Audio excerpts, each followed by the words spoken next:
today we are excited to show you the fun that we've been having with using embroidery floss to wrap these locks. So I never realized that this was so simple to do. If I'd have known it, I'd have been doing it a long time ago. I don't know why anyone pays to have this done because it's very easy, and it couldn't be any easier to do on locks. So all you need to do this is embroidery floss. Comes in tons and tons of different colors. Sorry about the chocolate. It comes in tons of different colors. You can get it at basically any craft store or any big box store or whatever. And so you can get a whole package with lots of colors, and then your girls have lots to choose from. You need scissors just to cut the embroidery floss, and that's pretty much it. You could use a little clear hair thing. I don't have any clear ones, but like these little plastic, the little plasticky hair bands would work well for this to secure the bottom, but I was able to tie a knot at the bottom that I thought held it just fine without needing a hairband. So to do this with locks, the only other thing that might be helpful is either the latch hook that you would use to tighten the locks, or I have my even smaller hook here today that we use to weave hairs back into her locks, and this is what I'm going to use to get it started. So Bee has chosen to do blue and purple for her next one, and you need, for Bee's length of locks, you actually need really long amount of floss to make this work. So this is like as long as my arms stretched out, and that's doubled over. This is the middle of it, so really long. You can use,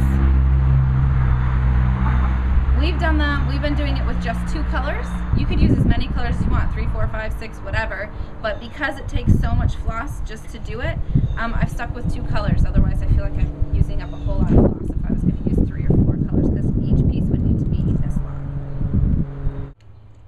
Okay, so all you need to do is choose a lock, any lock that you want. Her other one that we put in was down here a little lower. We're going to put this one up more by the center part. And then you get the center of your floss, so it's folded over, and you take the middle of it. And I'm just going to take my little hook and stick it through the base of her lock. It's good, you're going to probably want to do this not right after you've tightened the lock so that they're so snug to the scalp. You want a little bit of space there so you can fit your hook in. I'm just going to catch the floss in the hook and pull it through the base just a little bit so that I can then grab one side of the floss and pull just one half of it through, so that now the center of the floss is caught right in the base of her lock there. And then what I'm going to do is I'm going to separate the blue from the purple.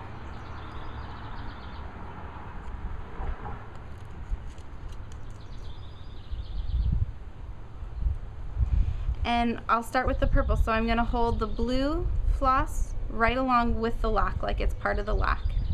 And I'm going to take the purple, I'm going to wrap it around my thumb to make like a 4 shape, and then just pull it up through the center. So I'm basically just tying a little knot, hello little bug, tying a little knot through her hair. I'm going to scoot that first knot way up pretty snug to her scalp, and then just keep tying knots around and scoot each knot up. We've got a little bit of loose hair here. Scoot each knot up next, right up, snug up next to the previous one. So I'm going to do 3, 4, 5 knots of purple, and then to switch to blue, I'm just going to now put the purple in my hand with the lock and take the blue floss and start tying the knots. And I'm going to do 5 blue knots, and then I'll go back and do 5 purple, and then 5 blue, and I'll just keep alternating that way. You can make any kind of pattern that you would like.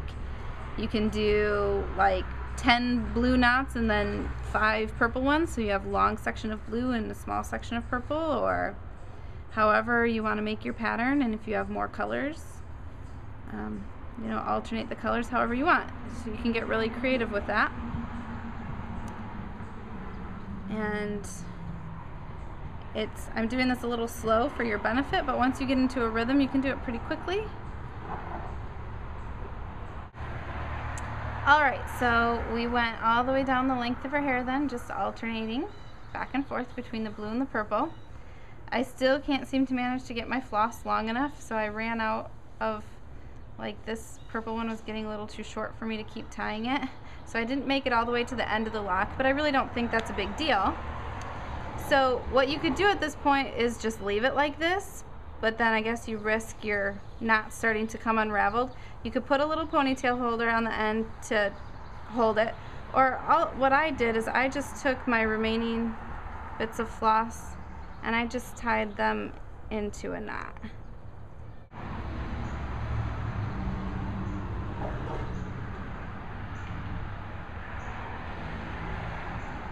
And I'm gonna get the knot way up there. You can see that I tied that knot snug up to the bottom there, and then I'm just gonna take my scissors, flying scissors, and just take my scissors and cut off the extra floss, and that'll hold really well. And once it's all in with the rest of her hair, you won't even really be able to notice that it didn't quite make it to the bottom of that lock. And they look cute when you pull it back into a ponytail, and then you've got the flossed locks in the ponytail. Okay, so I just showed you how we do the floss wrapping on V's locks.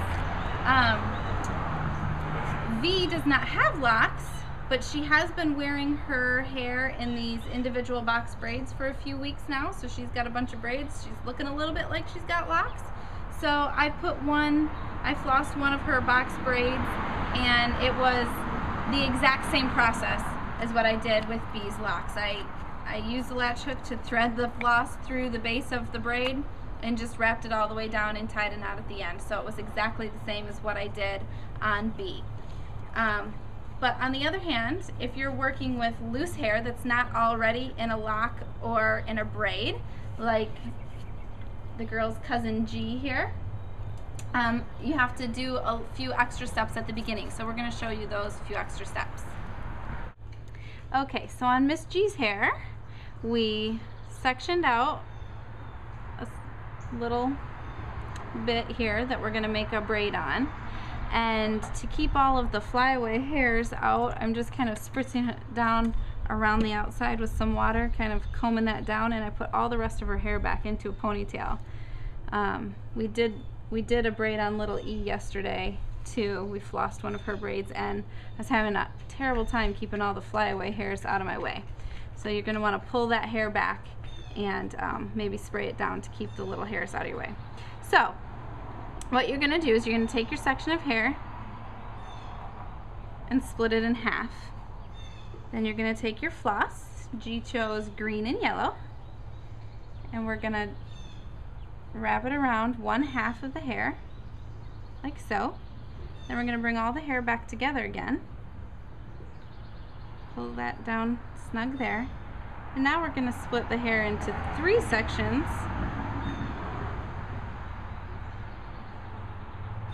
and start braiding it.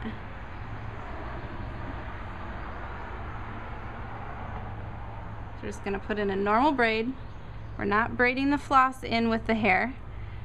We were just looping the floss in at the beginning to secure it to the base of her hair so that we can start tying our knots around the braid once the braid is in.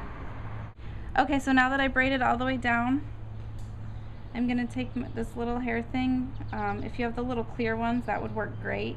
You want something small so it's not going to get in your way. So I'm just going to tie off the bottom of her braid. Tie off the bottom of the braid, and then I'm going to do this the exact same way now that I did on B's locks. I'm going to separate the 2 colors. So we separate out the green and the yellow. You're going to hold the yellow in our hand with the braid. Make the 4 shape. Pull the floss up through And tighten that first knot right up there, the base of the braid. And then just keep on going. Exactly how we did on beeswax. And then when we get to the bottom, we can do the same thing that we did on beeswax. We can just tie a knot at the bottom, or we can use the same hair thing that I've got down here to hold the base of the braid, and we can wrap that around the bottom. You can see here in this one that she did already that didn't quite have enough floss, so make sure you get that floss nice and really, really long if you want to make it to the bottom. But she's got one of these nice clear hair bands there on the bottom. So that is how to wrap hair with embroidery floss.